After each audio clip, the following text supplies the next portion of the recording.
Basics of Forex, Part 7. This is an introduction to market sentiment analysis. First, let's take a look at what exactly is market sentiment analysis.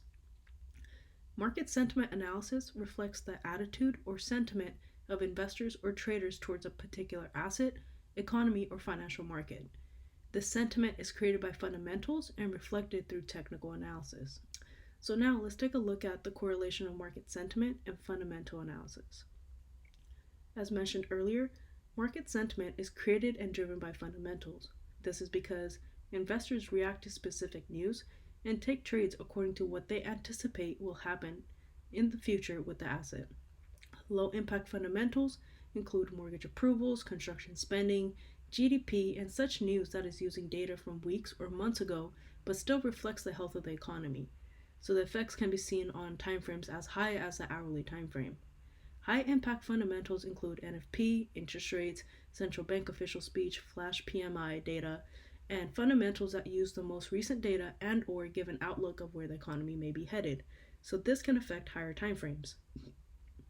Which takes us right into market sentiment and technical analysis. Market sentiment is reflected through the positions that traders and investors take, which we analyze through technical analysis. So scalp positions reflect short-term sentiment, day trade reflects short to medium-term sentiment, such as a few hours to a few days, and swing and position trades reflect medium to long-term sentiment, such as days to weeks or months. That's why it's important to understand which fundamentals have short-term sentiment and which have long-lasting effects.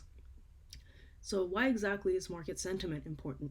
Because as seen in this video and past videos, these are the three main types of analysis in the financial markets and are highly correlated with each other. Fundamentals drive market sentiment, which impact what we see in technical analysis and how we take trades.